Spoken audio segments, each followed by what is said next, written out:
Pois eu chámome María, vivo aquí na comarca dos Ancares, en Becerrea, e herdei unha granxa de vacún de carne. No 2021 me incorporei. Naquel momento había unha explotación con vacas rubias e tamén vacas limusinas, e no momento en que me incorporei fixen a transición a ecolóxico e tamén cambiei a raza da explotación e vendín as últimas rubias e limusinas aproximadamente, penso, no 2023. Tiven 2 rebaños hasta ese ano e despois xa me quedei solo con vacas de raza vienesa, que son as que teño na actualidade. Aproximadamente agora entre xatos, recría e vacas nais, debo andar sobre as 50 cabezas de gando. Teño un manexo 100% extensivo, están todo o ano fora. No inverno teñen a posibilidade de gardarse no establo, non todas se gardan. E despois a comercialización, pois fago bastante venta directa de carne e tamén vendo bastantes animais para vida, para recría, tanto xatos para bois como lotes de vianesas xatiñas para recriar. Bueno, meu pai xa estaba afiliado ao Sindicato Labrego Galego, entón, pois, ao facer o cambio na explotación, pois eu seguín sendo afiliada do sindicato. Bueno, pois, tendo en conta o momento no que vivimos, é moi importante que a xente do sector nos xuntemos para conseguir que as reivindicacións que temos plantexadas a nivel sindical e como sector pouco a pouco as vayamos conseguindo. Se non estamos asociados, se non nos xuntamos, se non nos reunimos, non somos capaces de facer presión.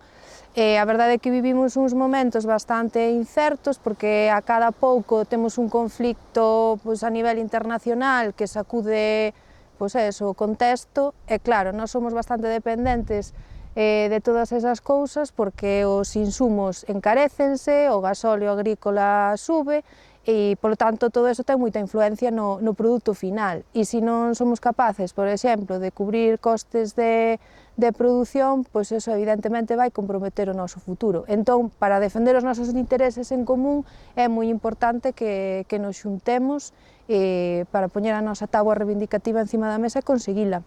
O sector da carne desde o 2021 leva poñendo encima da mesa os problemas que ten, que son principalmente que se está producindo a perdas, é dicir, o precio do quilo da carne non cubre os custos de produción en moitos casos.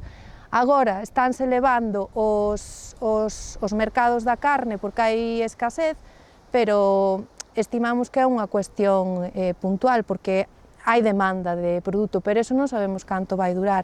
Estamos falando de que cubre costes de produción, pero tampouco é que sexa un precio desorbitado, non? Entón, conseguir un precio xusto para a carne é fundamental, porque como vas a incorporar xente nova se estás producindo a perdas? Eso é imposible, non podes fixar poboación, nin podes fixar xente no sector se non ten un traballo remunerado e está vivindo na precariedade.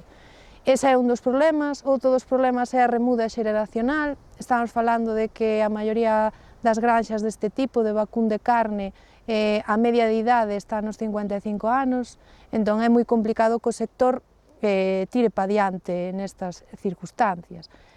Bueno, unha das cousas é que se cumpla a lei da cadea alimentaria, é dicir que volvendo un pouco aos precios, que non podamos vender os nosos precios e que ningún eslabón da cadena se aproveite do noso traballo, porque ao final o precio que está recibindo o produtor en orixe é baixísimo comparado despois co que vemos no lineal do supermercado. Polo tanto, necesitamos que eses costes de produción se vexan cubertos.